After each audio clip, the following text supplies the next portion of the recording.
Welcome to Vanadium. I'm Chris Rankin. The more I learn about this mad world, the more mysterious it seems. Progress in technology does generally follow the slow climb, the gradual slope of incremental improvement, adding to efficiency, subtracting from weight and footprint, slowly adding conveniences and comfortable functionalities. But every so often, there's a step change in this process, a technological revolution. And if you distill down the history of science, there really haven't been that many sea changes. These leaps involve revolutions in our thinking, our understanding of the world, new scientific discoveries and insights, and very often, new materials added to the toolbox. The technological ages have really been defined by the materials available. Stone, ceramics, bronze, steel, silicon, carbon composites, metamaterials. What our imaginations can guide us to build is often limited by the stuff, the substances we have to build with. I've discussed the Stone Age through the bronze, silicon, and the new age we're entering, the metamaterial age, in previous episodes. At the same time, we're also entering a revolution in the way we store energy. Lithium-ion batteries have driven the last 2 decades and made their way into virtually every technological platform, even powering airplanes such as the Boeing 787 Dreamliner, something many aviation experts said would never happen. This lithium-ion battery revolution involved many individual and team contributions, spread over organizations and decades. But if you were to ask virtually anyone involved with battery technology, they would probably say the modern lithium-ion battery wouldn't be here without one man, John B. Goodenough, Ph.D.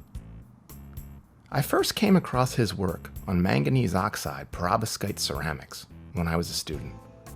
Goodenough's contributions to solid-state physics and materials science have been significant and widespread. His name around the labs where I've worked would invoke the same admiration as Michael Jordan's or Kobe's might at a basketball court. Before his most celebrated work in lithium-ion batteries, his Thriller album, if you will, he developed some fame with the Goodenough Kanamori rules, which was a way of explaining and understanding magnetic and superconducting behavior in complex, non-metallic materials. Later, his work was seminal in the development of RAM, or random access memory. John Goodenough was the one widely credited with the core design and development of the lithium-ion battery, which is core to modern life if you think about it. He recently won a Nobel Prize in chemistry in 2019 for this work. He's just now getting around to taking some credit for his last technological revolution. And at the same time, he's just about to get a new one off the ground. That's right. At age 98, John Goodenough is bringing the next revolution in energy storage, solid-state batteries, or glass batteries. Glass batteries represent the next generation of lithium-ion batteries. So just a quick bit on how those work. A lithium-ion battery is the most common and important type of rechargeable battery. They're commonly used for portable electronics, run virtually all electric vehicles, and are growing in popularity for all sorts of military and aerospace applications. There have even been prototype electric airplanes operating totally without fuel and just the energy stored in the buildup of lithium atoms in a battery. During the operation of the device, or discharge of the battery, lithium ions move from the negative electrode through an electrolyte to the positive electrode. This process is reversed using an external power source in order to recharge the battery. You see lithium used in batteries all the time because it's one of the smallest, most mobile atoms. It's dirt cheap and found everywhere on Earth. Lithium ions can act like positively charged electrons. They're a great way to move electricity through the electrolyte in the battery. Lithium-ion batteries make use of an intercalated lithium compound as the material at the positive electrode. Typically, graphite is used at the negative electrode.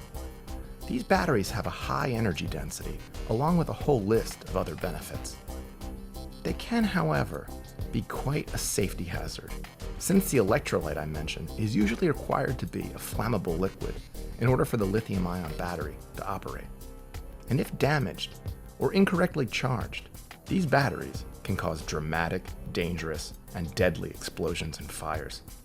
That's one of the reasons these things need to be charged in such a gentle and careful fashion. Samsung was forced to recall Galaxy Note 7 handsets following a few lithium-ion battery fires. And for years, you couldn't avoid seeing people's vapes exploding in their pockets on the news. These batteries have gotten safer, but they're still dangerous and limited in their ability to recharge on demand. John Goodenough's latest battery revolution addresses these key safety and charging issues.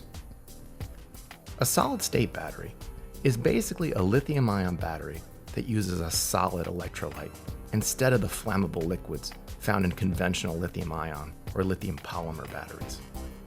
John Goodenough's invention, the glass battery, is a subtype of solid-state battery. It uses a solid glass electrolyte and lithium or sodium metal electrodes. The paper describing the battery was first published in Energy and Environmental Science in 2016. This initial publication in 2016 was met with considerable doubt and skepticism by other researchers in the field, with several noting that the battery seemed to even violate the first law of thermodynamics. John Goodenough's legendary reputation was enough to defeat much of the strongest criticism, with Daniel Steingart of Princeton University commenting, "If anyone but John Goodenough published this, I would be, well, it's kind of hard to find a polite word." Goodenough's battery, as reported in the original publication, is constructed using an alkaline metal, in this case lithium or sodium foil, as the negative electrode, or anode, and a mixture of carbon and a redox active component as the positive electrode, or cathode. The cathode mixture is coated onto a copper foil. The redox active component is either sulfur, ferrocene, or manganese dioxide. The electrolyte is a highly conductive glass formed by lithium hydroxide and lithium chloride and doped with barium, allowing fast charging of the battery without formation of metal dendrites, which can kill the performance of the battery.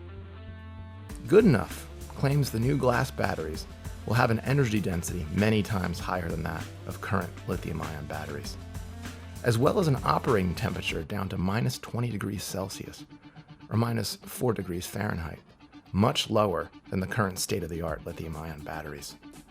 The glass battery's design is safer than lithium-ion batteries, as the use of a flammable liquid electrolyte is completely avoided, as is the potential formation of short-circuiting crystal dendrites. Goodenough and his collaborators claim these new batteries have a much shorter charging time than current lithium-ion batteries, minutes rather than hours. They also claim they tested the stability of the alkali metal electrolyte interface for over 1,200 charge cycles. The specification for lithium-ion batteries is usually less than 1,000.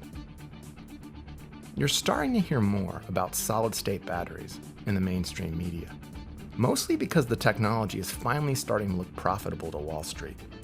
QuantumScape and other companies are in a mad dash to take John B. Goodenough's ideas as far as they can go. People ask, where are today's Nikola Teslas, Albert Einsteins, and Thomas Edisons? They're here. They're just hard at work and not taking the time to be properly celebrated for their contributions. I, for one, think it's a bit of a problem that some celebrities are household names, while others won't be uttered in prime time because the media thinks the average person either doesn't care or is too stupid to understand the significance. Thank you to the people who quietly move the world forward, adding to the quality of our culture, our lives, and our ability to retain health and dignity. Some only getting credit at the end of their careers, or some never at all. For those driven by passion, creativity, and mad energy. Those who do what they do for more complex and deeper reasons than they sometimes can even understand. Thank you very much. This is Vanadium, and I'm Chris Rankin.